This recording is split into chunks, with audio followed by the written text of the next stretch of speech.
সন্ধিয়াৰ প্ৰথমটো গুৰুত্বপূৰ্ণ খবৰ ওলাই আহিছে আমাৰ হাতত প্ৰথমটো খবৰ হৈছে ৰেচন কাৰ্ড থাকিলে কি সুবিধা লাভ কৰিব আপুনি উজ্জ্বলা গেছৰ সংযোগ লাভ কৰিব আপুনি ৰেচন কাৰ্ড থকা প্ৰতিজনে পাব অৰুণোদয় 5 কিলোগ্ৰামতকৈ পাব চাউল আয়ুষ্মান কাৰ্ড পাব আয়ুষ্মান কাৰ্ড নোপোৱালৈকে ৰেচন কাৰ্ড দেখুৱালেই হ'ব আয়ুষ্মান কাৰ্ডত 5 লাখ টকা বিনামূলীয়া হাস্পতাল খৰচ লাভ কৰিব ইপিনে 22 জানুৱাৰীত সকলো চৰকাৰী কাৰ্যালয়ত বন্ধৰ ঘোষণা অসমত বন্ধ থাকিব সুৰাৰ বিপণী অযোধ্যাৰ ৰাম মন্দিৰ উদ্বোধনী অনুষ্ঠানৰ বাবে অহা 22 জানুৱাৰীত বিদ্যালয় মহাবিদ্যালয়ৰ বাবে বন্ধৰ দিন ঘোষণা কৰা হৈছে অযোধ্যাত ৰাম মন্দিৰ নিৰ্মাণৰ কাম ইতিমধ্যে প্ৰায় সম্পূৰ্ণ হৈছে অহা 22 জানুৱাৰীত ৰাম মন্দিৰ উদ্বোধন কৰাৰ বাবে হ'ব ইয়াৰ পূৰ্বে ৰাম মন্দিৰ অন্তিম পৰ্যায়ৰ কাম চলি আছে অযোধ্যাত ৰাম মন্দিৰ নিৰ্মাণৰ কাম ইতিমধ্যে প্ৰায় সম্পূৰ্ণ হৈছে 22 জানুৱাৰীত উদ্বোধন কৰা হ'ব অযোধ্যাৰ ৰাম মন্দিৰ উদ্বোধনী অনুষ্ঠানত দেশৰ বিভিন্ন প্ৰান্তৰ পৰা বহু গণ্যমান্য ব্যক্তিক আমন্ত্ৰণ জনোৱা হৈছে এই পৰিপ্ৰেক্ষিতত 22 জানুৱাৰীত উত্তৰ প্ৰদেশৰ সকলো বিদ্যালয় মহাবিদ্যালয়সমূহ বন্ধৰ ঘোষণা কৰা হৈছে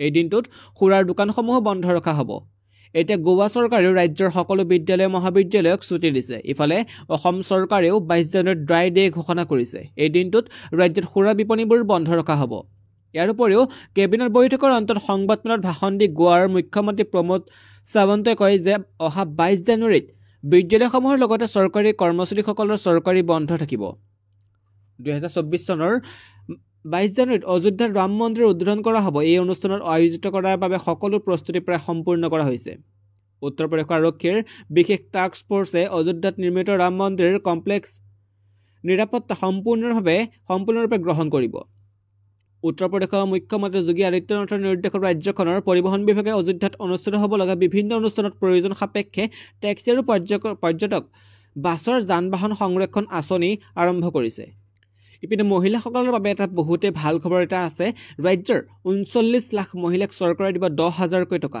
বৃহৎ ঘোষণা মুখ্যমন্ত্ৰীৰ ৰাজ্যৰ 39 লাখ মহিলা লাভ কৰিব এই আঁচনি সুবিধা প্ৰথম পৰ্যায়ত ৰাজ্য চৰকাৰে 10,000 টকাকৈ মহিলাসকলক দিব ৰাজ্যৰ লাখ লাখ মহিলালৈ মুখ্যমন্ত্ৰীৰ ভোগালী বিহুৰ উপহাৰ গ্ৰাম্য মহিলা সবলীকৰণৰ বাবে নতুন আঁচনি মুকলি মুখ্যমন্ত্ৰীৰ অসমৰ আত্মসহায়ক গোটৰ বাবে মুখ্যমন্ত্ৰীৰ মহিলা উদ্যমিতা আঁচনি মুকলি কৰিলে মুখ্যমন্ত্ৰী আঁচনিৰ জৰিয়তে 10,000 টকা লাভ কৰিব ৰাজ্যৰ মহিলাসকলে ৰাজ্যৰ 39 লাখ মহিলা লাভ কৰিব আঁচনিৰ সুবিধা প্ৰথম পৰ্যায়ত ৰাজ্যৰ 10,000 মহিলাক দিয়া হ'ব 10,000 দিয়া হ'ব মহিলাক পৰৱৰ্তী সময়ত 25,000 টকাকৈ লাভ কৰিব মহিলাসকলে 25,000 টকাৰ 12,500 টকা চৰকাৰে দিব আৰু 12,500 টকা বেংকে মহিলাসকলক দিব চৰকাৰৰ পৰা দিয়া ধন উভতাই দিব নালাগে কিন্তু পৰ্যায়ক্ৰমে বেংকৰ পৰা দিয়া ধন উভতাই দিব লাগিব মহিলাসকলে চৰকাৰে 10,000 টকা পাবলৈ কি চৰ্ত মানিব লাগিব আপুনি প্ৰথমে মহিলাগৰাকীয়ে ব্যৱসায় কৰিব পাৰিব নে নাই সেয়া চোৱা হ'ব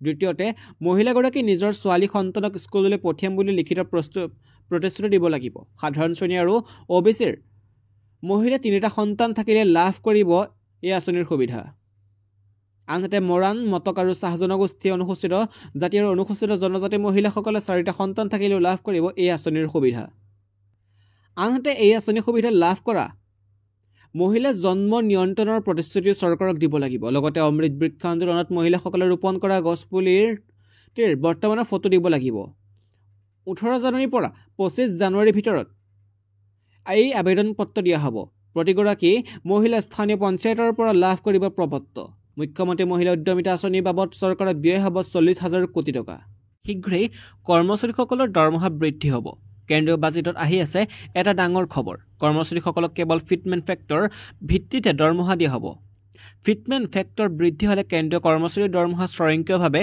বৃদ্ধি পাব অহা কেন্দ্ৰীয় বাজেটত মোদী চৰকাৰে কেন্দ্ৰীয় চৰকাৰৰ কৰ্মচাৰীৰ দৰমহা এককালীনভাৱে বৃহৎ পৰিমাণে বৃদ্ধি কৰিব পাৰে যদিহে বিত্তমন্ত্ৰী নিৰ্মলা সীতাৰমণে বাজেটত চৰকাৰী কৰ্মচাৰীৰ দাবী মানি লয় তেন্তে চৰকাৰী কৰ্মচাৰীৰ দৰমহা বৃদ্ধি পাব আনহাতে কেন্দ্ৰীয় কৰ্মচাৰীসকলে দীৰ্ঘদিন ধৰি ফিটমেন্ট ফেক্টৰ বৃদ্ধি কৰাৰ বাবে দাবী জনাই আহিছে মন কৰিবলগীয়া কথাটো হ'ল যে কৰ্মচাৰীসকলক কেৱল ফিটমেন্ট ফেক্টৰ ভিত্তিতহে দৰমহা দিয়া হয় ফিটমেন্ট ফেক্টৰ বৃদ্ধি হ'লে কেন্দ্ৰীয় কৰ্মচাৰীৰ দৰমহা স্বয়ংক্ৰিয়ভাৱে বৃদ্ধি পাব গতিকে কেন্দ্ৰীয় কৰ্মচাৰীসকলে আশা কৰিছে যে চৰকাৰে বাজেটত ফিটমেন্ট ফেক্টৰ বৃদ্ধি কৰিব সমগ্ৰ দেশতে লোকসভা নিৰ্বাচন অনুষ্ঠিত হ'বলগীয়া হোৱাৰ বাবে কেন্দ্ৰীয় বিত্তমন্ত্ৰী নিৰ্মলা সীতাৰমণে মোদী চৰকাৰৰ দ্বিতীয় কাৰ্যকালৰ অন্তিমখন বাজেট দাখিল কৰিব সাজু হৈছে জানিব পৰা মতে 2024 চনৰ 1 ফেব্ৰুৱাৰী বিত্তমন্ত্ৰীয়ে অন্তৰ্বৰ্তীকালীন বাজেট দাখিল কৰিব। লোকসভা নিৰ্বাচনৰ পূৰ্বে এই বাজেটে দেশৰ ৰাজনীতিত ডাঙৰ ভূমিকা ল'ব পাৰে। এই বাজেটত কেন্দ্ৰীয় চৰকাৰৰ কৰ্মচাৰীৰ ডাঙৰ ঘোষণা হ'ব পাৰে বুলি আশা কৰা হৈছে। কিন্তু বিত্তমন্ত্ৰীগৰাকীয়ে ইতিমধ্যে কৈছে যে বাজেটত কোনো ডাঙৰ ঘোষণা কৰা নহয়। আনহাতে কেন্দ্ৰীয় চৰকাৰৰ কৰ্মচাৰীসকলে বাজেটৰ পৰা ফিটমেণ্ট ফেক্টৰ বৃদ্ধিৰ আশা কৰিছে। এইটো কৰ্মচাৰীৰ ফিটমেণ্ট ফেক্টৰ তথা দৰমহা বৃদ্ধি পাব নে নাই সেয়া এতিয়াও অস্পষ্ট।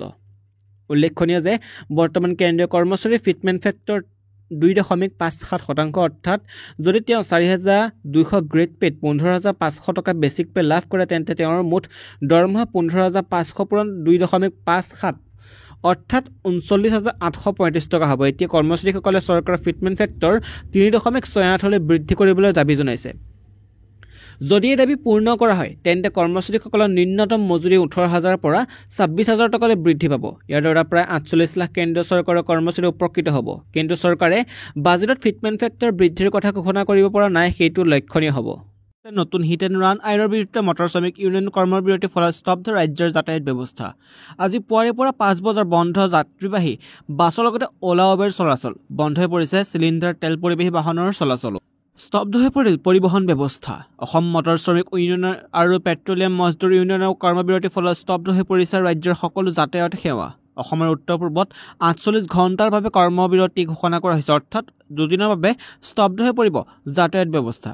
আজি পুৱা 5 বজাৰ পৰা বন্ধ হৈ পৰিছে যাত্ৰীবাহী বাছৰ লগতে অ'লা উবেৰৰ চলাচল। বন্ধ হৈ পৰিছে চিলিণ্ডাৰ তেল পৰিবাহী বাহনৰ চলাচলো। অৱশ্যে জৰুৰীকালীন সেৱাৰ সকলো যান বাহনৰ চলাচল অব্যাহত থাকিব, খোলা থাকিব ৰাজ্যৰ পেট্ৰল পাম্পসমূহ। ইপিনে 8 জানুৱাৰীত দিছপুৰ ঘেৰাও শিক্ষাগুৰুৰ আলোচনাত দিয়া আশ্বাস নকৰিলে পূৰণ। 19 দিনৰ অনশন কৰি চিকিৎসাধীন হোৱাৰ পাছতো গুৰুত্ব নিদিলে মুখ্যমন্ত্ৰী শিক্ষামন্ত্ৰীয়ে।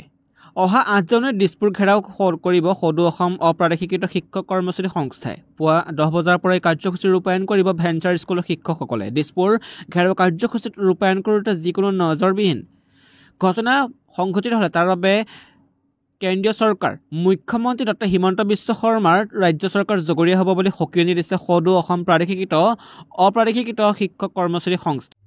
ইপিনে বনভোজলৈ যোৱা পৰিকল্পনা কৰিছে নেকি আপুনি? বনভোজৰ দলৰ বাবে অসম আৰক্ষীৰ SOP জাৰি কৰিছে। জানক কি আছে এই বিশেষ নিৰ্দেশনাত। আপুনি বনভোজলৈ যোৱা পৰিকল্পনা কৰিছে? বুধবাৰে অসম আৰক্ষীয়ে বনভোজৰ দলৰ প্ৰতি জাৰি কৰিছে কেতবোৰ গুৰুত্বপূৰ্ণ বিশেষ নিৰ্দেশনা। জানক কি আছে এই বিশেষ নিৰ্দেশনাত।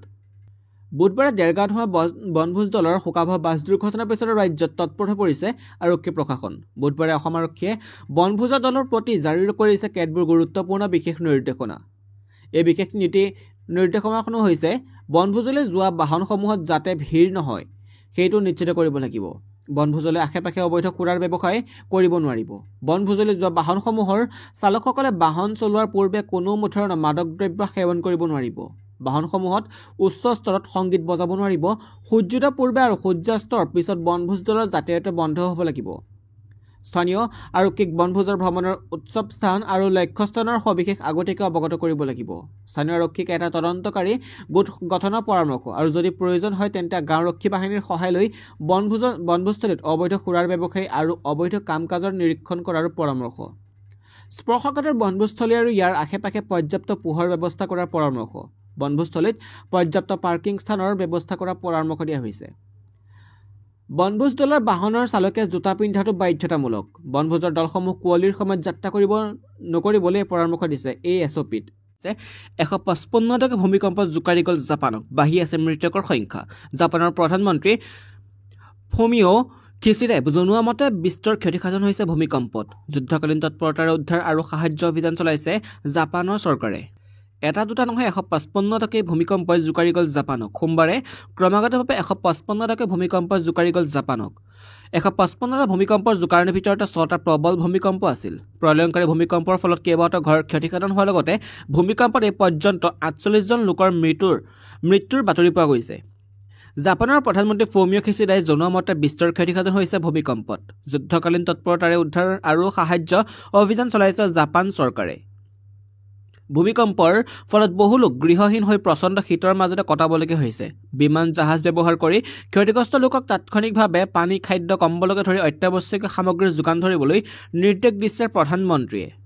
ছুনামিৰ এলাৰ্ট বাতিল ৰিক্টাৰ স্কেলত 7.6 প্ৰাবল্যৰ ভূমিকম্প জোকাৰি গ'ল জাপানক অৱশ্যে প্ৰথম অৱস্থাত ভবা ধৰণে ক্ষতিসাধন হোৱা নাই জাপানত প্ৰথম অৱস্থাত বৃহৎ ছুনামিৰ আশংকা কৰি সাগৰ উপকূলীয় অঞ্চলৰ পৰা লোকসকলক নিৰাপদ ঠাইলৈ স্থানান্তৰ কৰা হৈছিল পিছত বৃহৎ ছুনামিৰ এলাৰ্ট বাতিল কৰিছে জাপানৰ বতৰ বিজ্ঞান সংস্থাই অৱশ্যে সৰু সৰু ছুনামিয়ে এতিয়াও জাপানৰ পশ্চিম উপকূলত খুন্দা মাৰি আছে ৱাজিমা বন্দৰত 4-5 ফুট উচ্চ ছুনামিৰ ঢৌৱে খুন্দা মাৰে ইপিনে দেশত দ্ৰুতগতিত বৃদ্ধি হৈছে কভিডৰ সংক্ৰমণ বিগত 24 ঘণ্টাত কভিডত মৃত্যু 4জন লোকৰ এতিয়ালৈকে কভিডত মৃত্যু প্ৰায় অৰ্ধশতাধিকৰ সোমবাৰৰ দিনটোত কভিডত আক্ৰান্ত 637 জন কভিডৰ সক্ৰিয় আক্ৰান্তৰ সংখ্যা হৈছে 4,394 জন